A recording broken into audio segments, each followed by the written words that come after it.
नाज़रीन, Indian Muslim views में आपका इस्तकबाल है। मैं खुशतर नूरानी आज एक नए मौजू के साथ हाजिर खिदमत हूँ।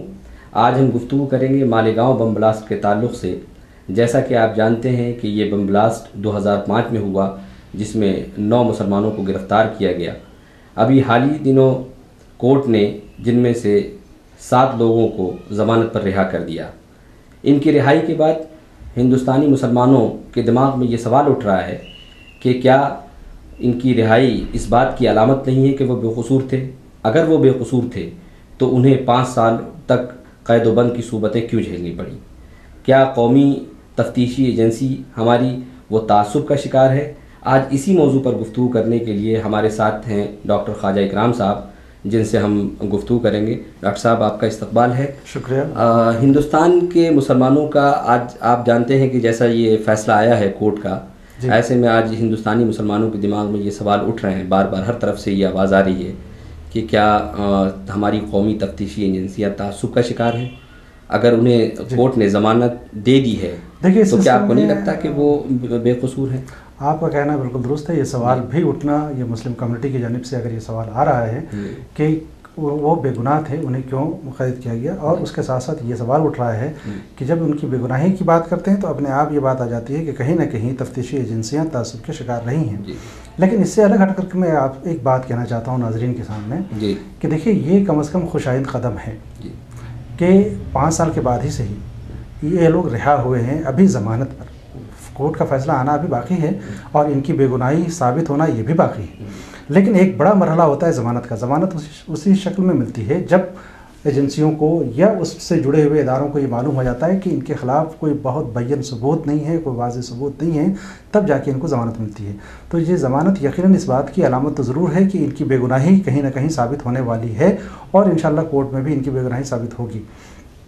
2 बातें काबिल गौर हैं। एक ज़माना था, एक रुझान था हिंदुस्तान में कि जब कोई मामला होता है, जब इस तरह का कोई दहशतगर्दाना वाक़या होता था, तो फ़ौरन उसके ज़िम्मेदार पहले या तो पाकिस्तान को ठहराते हैं या मुसलमान को ठहराते हैं। ये सारी बातें चलती थीं। अच्छा, यहाँ भी तकरीबन उसी नहज पे ये हुआ कि मालेगांव के मस्जिद के पास जब बम धमाका हुआ तो उसमें ज़ख्मी होने वाले भी मुसलमान, मस्जिद के पास, मस्जिद मोहल्ले में, और उसमें गिरफ़्तार किए जाने वाले भी मुसलमान। लेकिन आप ज़रा इससे पीछे हट करके और इससे आगे एक कड़ी देखिए कि बम ब्लास्ट का एक पूरा सिलसिला है। मालेगांव बम ब्लास्ट, मजमेर शरीफ की दरगाह में बम धमाका होता है, मक्का मस्जिद में बम धमाका होता है, समझौता एक्सप्रेस में बम धमाका होता है, और इस तरह का एक सीरीज़ था उस दौर में कि लगातार ये धमाके होते रहे। और इन धमाकों के पीछे कभी लश्कर तैयबा का नाम आया और कभी कुछ लोग गिरफ्तार भी हुए जो यकीनन मुजरिम थे, और कभी मुसलमानों का भी नाम आया, कभी नहीं बल्कि अक्सर आया। और उन्हीं में से ये मालेगांव का हवाला भी है। इस मालेगांव में कम से कम ये लोग तो खुशनसीब हैं कि इनको वक्त पर 5-6 साल के अंदर पता चल रहा है कि ये बेगुनाह है। लेकिन अभी जनाब अली, इस हिंदुस्तान के कई जेलों में कई मुस्लिम नौजवान अपनी बेगुनाही के बावजूद सलाखों के पीछे बंद हैं और अब तक कोई मुनासिब कार्रवाई नहीं हो रही है। तो कहीं ना कहीं आपका ये कहना और मुसलमानों के जहन में ये सवाल उठना कि ये मुतअस्सिबाना कार्रवाई थी, ये साबित करती है। देखिए, हुआ क्या कि जब बम ब्लास्ट होता है तो फ़ौरन महाराष्ट्र पुलिस ने इसके इल्ज़ाम में मुसलमानों को गिरफ़्तार करती है। फिर महाराष्ट्र SIT जो है इस इल्ज़ाम की तफ्तीश करती है। अब वो इस नतीजे पर पहुंचती है कि ये लोग इसमें गिरफ्तार हैं, ये लोग इसमें मुल्ज़िम हैं। लेकिन जब यही इदारे बदल जाते हैं और ये तफ्तीश जो है नेशनल कौमी एजेंसी के पास जाती है, तब उसका ये नतीजा आता है कि नहीं, ये इसमें मोरद इल्ज़ाम नहीं थे। अब नतीजा ये होता है कि इसमें कुछ एक बड़ा मुहर्रिक जो रहा है वो दरअसल असीमानंद का इखवानिया बयान है जो मक्का मस्जिद बम ब्लास्ट के हवाले से उन्होंने दिया था कि हिंदुस्तान में अक्सर दरगाहों, खानकाहों और मस्जिदों में जो धमाके हुए हैं उसमें अगरचे मुसलमान गिरफ्तार हुए हैं, लेकिन दरअसल उनका हाथ नहीं था, बल्कि कुछ हिंदुस्तान में हिंदू दहशतगर्द तंजीमें भी हैं जो इस तरह की कार्रवाइयों में मुलव्विस हैं। उसके एक बयान से क्लू मिला और जब जा कर के कुछ समाजी इदारों ने, समाजी और फलाही इदारों ने इनके मालेगांव बम हवाले से गुफ्तगू करनी शुरू की, तब जाकर के ये बात वहाँ तक पहुँचती है। तो दोनों बातें सामने आती हैं। एक तो ये कि तासुब परस्त भी कुछ जमातें हैं और कुछ ऐसी हैं जो गैर मुतअस्सिब हैं। देखिए, तासुब तो दो सतहों पे हुआ जब इन्हें गिरफ्तार किया गया, लेकिन गैर जानिबदार होकर के जब कौमी तफ्तीशी एजेंसी ने इसकी रिपोर्ट सबमिट की तो वहाँ गैर जानिबदारी भी मिलती है। इसलिए हम ये जी जी, लेकिन हम ज़्यादातर ये देखते हैं कि चाहे मक्का बम ब्लास्ट हो या अजमेर बम ब्लास्ट हो या फिर मालेगांव बम ब्लास्ट हो, ये जितने भी बम ब्लास्ट हुए हैं पिछले दिनों हमने जहाँ भी देखा, वहाँ हम ज़्यादातर ये देखते हैं कि पहले ही मरहले में जब हमारी एजेंसियां तफ्तीश करती हैं तो फ़ौरन जो है मुसलमानों को ही मोरिद इल्ज़ाम ठहराया जाता है और उन्हें गिरफ़्तारियाँ भी बड़ी तादाद में गिरफ़्तारियाँ अमल में आती हैं। साल साल तक उन्हें जेल में रखा जाता है, मशक्क़तें उन पर वो बेचारे झेलते हैं, उनके घर वाले झेलते हैं और मुसलमान भी, हिंदुस्तान का मुसलमान भी ज़हनी कर्ब में मुब्तला रहता है कि क्यों हमेशा एक ही कौम के लोगों का नाम आता है। लेकिन आप जैसा कि भी आपने कहा कि अगर उस तफ्तीशी एजेंसी जब अपनी जानिबदारी छोड़कर गैर जानिबदारी पहलू पर आती है तो फिर वो कुछ सालों के बाद ये बात सामने आती है कि वो ये बात सामने आती है कि उसमें मुसलमान नहीं थे, कोई और थे, जैसा कि अभी सामने आ रहा है। सवाल ये उठता है कि ये ऐसा तासुब क्यों है? हिंदुस्तान एक गंगा जमनी तहजीब का गहवारा रहा है, एक ऐसा मुल्क है जहाँ पर हर मज़हब के मानने वाले यहाँ पर मौजूद हैं, फिर ऐसा एक तासुब क्यों है कौम के साथ? देखिए, बात यह है कि यकीनन हिंदुस्तान की जो पहचान है पूरी दुनिया में वो ये है कि ये मुश्तरका तहजीब की बड़ी अलामत है और यहाँ हिंदू, मुस्लिम, सिख, ईसाई और जितने भी मज़ाहिब के लोग हैं सब मिलकर रहते हैं।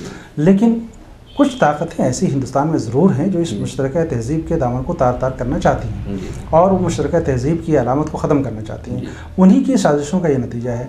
और हम ये बिल्कुल नहीं कहते कि सारे पुलिस वाले गैर मुतासिब हैं और सब गैर जानिबदार हैं। अगर तासुब ना होता तो ये कार्रवाई होती ही नहीं। तो कुछ लोग तो ऐसे भी हैं जो गैर मुतासिब हैं। उनमें एक बड़ा नाम है हेमंत करकरे का, जिसने पहली दफ़ा खुल करके सामने हिंदू दहशतगर्दी के हवाले से बात करने की जुर्रत की। वो एक मिसाल उन्होंने कायम किया और दरअसल वो उन्होंने कोई नई बात नहीं की थी, उन्होंने गढ़ की बात नहीं की थी, बल्कि जो हकीकत थी उसको सामने लाया गया। तो आज असल ज़रूरत क्या है कि हेमंत करकरे ने जो मिसाल कायम की थी उस मिसाल को से इबरत लेकर के ये पुलिस वाले और ये तफ्तीशी एजेंसियां जो तमाम मामलात में मुलविस हैं उनको मिसाल बना करके अपना एक सेकुलर किरदार के साथ, सेकुलर आइडेंटिटी के साथ सामने आने की ज़रूरत है। क्योंकि इससे क्या होता है कि दो कम्युनिटी के बीच में दूरियां बढ़ती हैं और एतमाद का माहौल ख़त्म होने लगता है। तो अदम एतमाद की अगर फ़िज़ा कायम हो जाएगी हिंदुस्तान में तो यकीनन हिंदू मुस्लिम की कम्युनिटी जो है इनके दरमियान इतना बड़ा शगाफ होगा कि उसको पाटना बहुत मुश्किल हो जाएगा।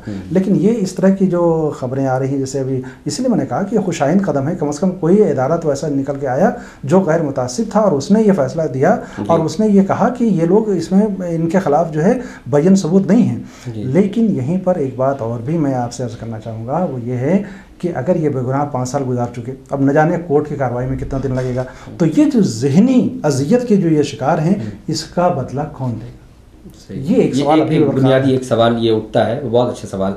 अब मुझे ये बताएं डॉक्टर साहब कि क्या ऐसा आपको लगता है कि आपके पास कोई ऐसा फार्मूला है जो हम देखिए उसमें है बिल्कुल, आप जिसमें जो उनकी गैर जानिबदारी के साथ उसका एक ही तरीका है कि जब इस तरह के किसी को कोर्ट रिमांड पर लिया जाए या किसी को गिरफ्तार किया जाए तो उससे जब तफ्तीश की जा रही हो तो उस तफ्तीश में बहुत सेंसिटिव होकर के ऐसे लोगों का बोर्ड बनाया जाए जिसमें सिर्फ पुलिस वाले ना हो, जिसमें उस इदारे के लोग ना हो, बल्कि कुछ नुमाइंदगान को हुकूमत की जानिब से, चूँकि ये हालात हैं इसलिए कुछ नुमाइंदगान को मुंतखब करना चाहिए और उनकी रिकॉर्डिंग होनी चाहिए और वो दस्तावेज़ की शक्ल में होनी चाहिए ताकि उससे लिया गया बयान किस तरह से लिया जा रहा है, जबरन लिया जा रहा है या वो इकबालिया बयान दे रहा है, जो हकीकत बयान कर रहा है वो आवाम के सामने आए, आवाम के सामने ना, कम से कम कोर्ट के सामने आए ताकि वो सही फैसला ले सके। और जब तक ये नहीं होगा यकीनन ये इस तरह के इदारों से गैर मुतासिब फैसले और गैर मुतासिब तफ्तीश का मेरे ख्याल से आना उतना आसान नहीं है।